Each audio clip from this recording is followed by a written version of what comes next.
channel where I discuss topics about autism from the perspective of being autistic. I'm the Goth Audie. Hello. So today we're going to talk about autism and animals.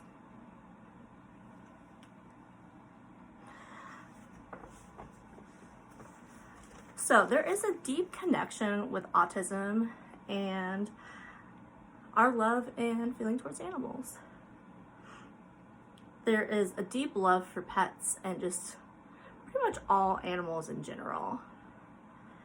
A lot of us have special interest in a certain type of animal. I know for me, cats is a big deal, but I love every single animal.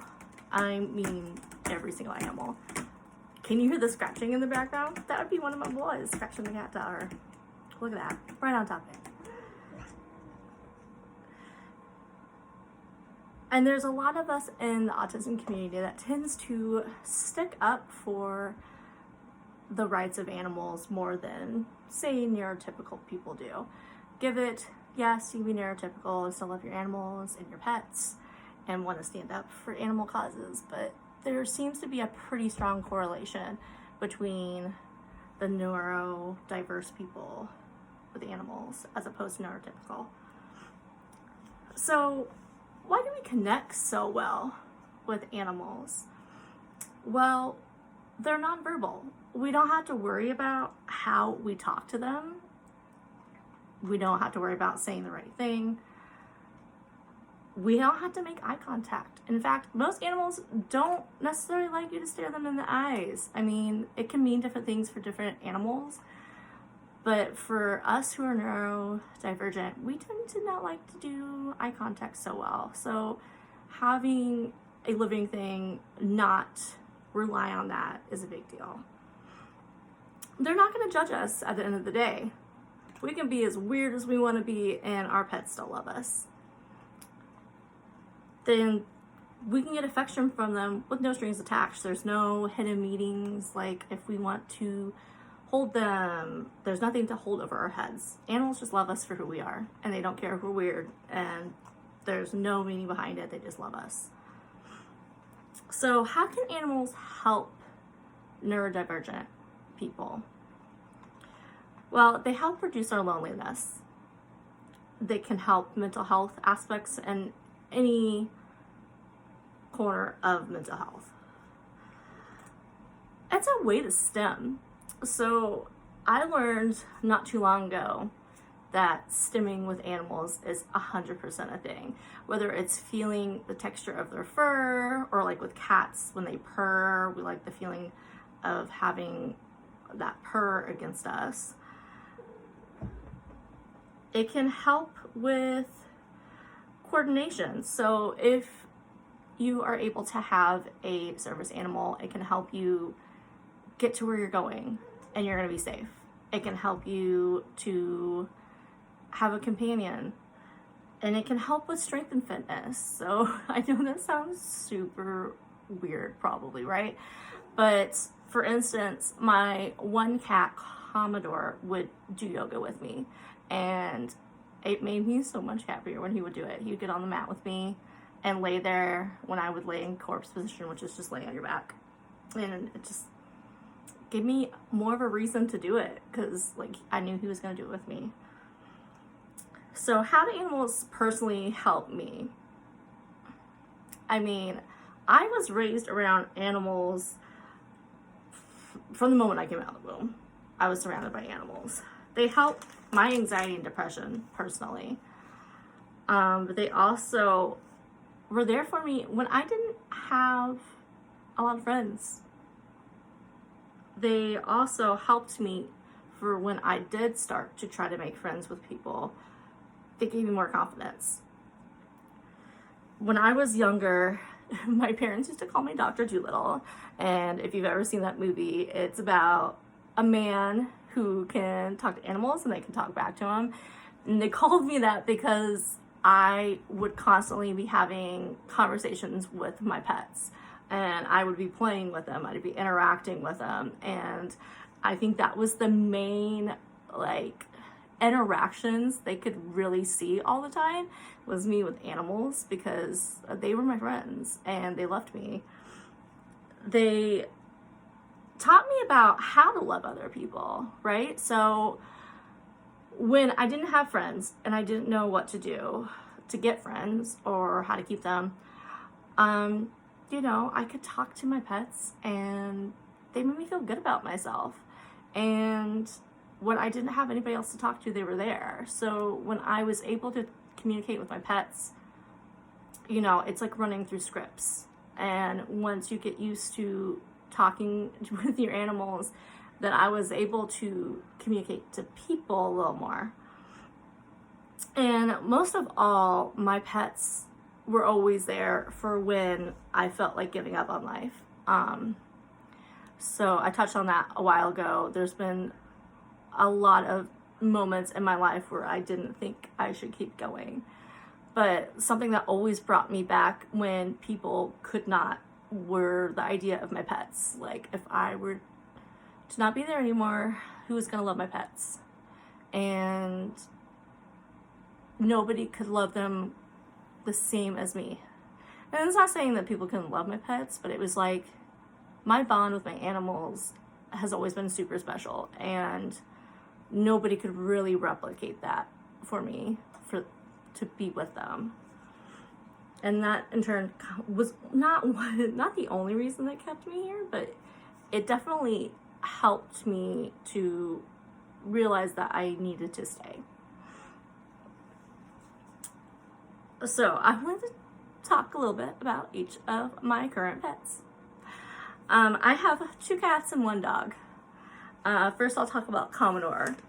Commodore is this big tank. We call him Beef Lord because he's beefy and he's like royalty. So Beef Lord. And he's so big and he's so gentle, and he's the absolute most affectionate cat I have ever owned.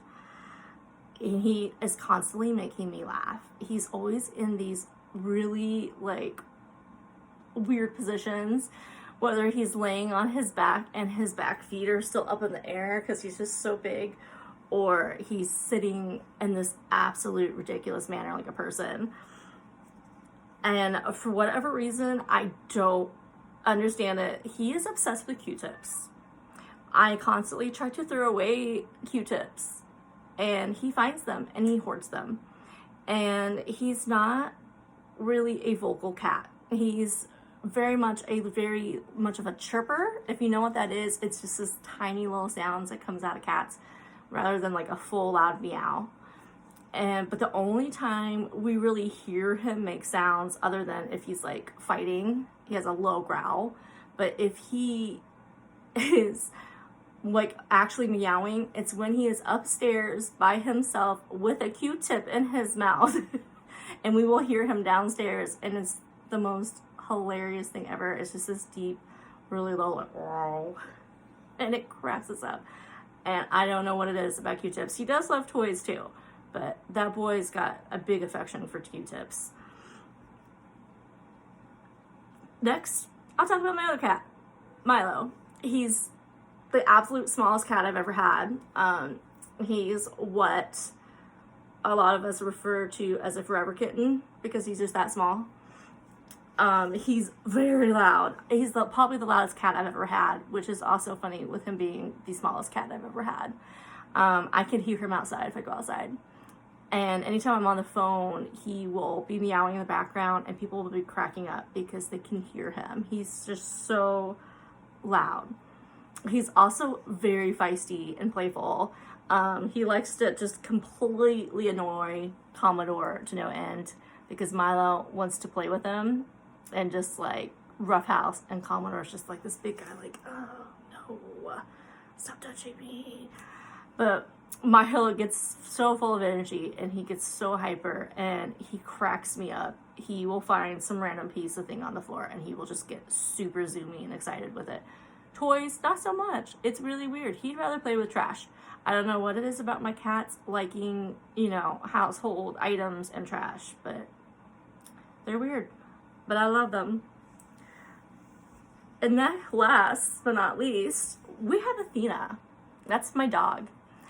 Athena is what I like to call, she is the hellhound, but she's also, I refer to as a hyena because she reminds me of Ed from Lion King, where, yeah, that's my dog.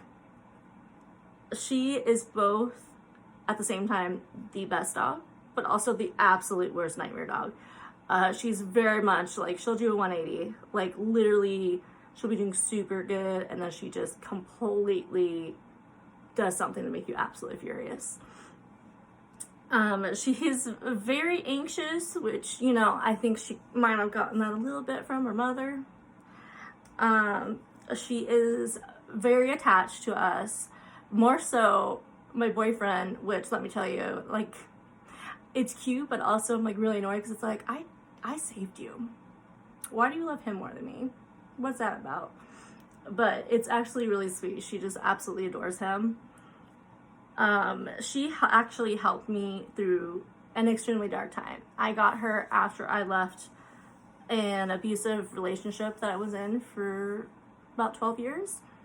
After I got my first apartment on my own, I needed like a form of protection, but also, you know, something that I knew I could love and that could love me back. And that was Athena. You know, like, she is an absolute pain in the butt of a daughter, but she's mine and I love her with all my body sometimes. But if it wasn't for her, I would have been extremely scared and lonely, and I don't think I could have made it without her. And she's very special in that she helped keep me together when I didn't think I could keep myself together. And that is my little ditty about animals. Tell me about your animals. What do you have? What is your favorite animal that, like, absolutely you are completely obsessed with? I want to hear about them. I want to hear about your pets. I want to know their names. I want to know what kind of breed they are. I want to know what they look like. If you have an animal, I probably already love them. Please, let me love them. Let me love your animals. Until next time, have a great week, and I will see you next week.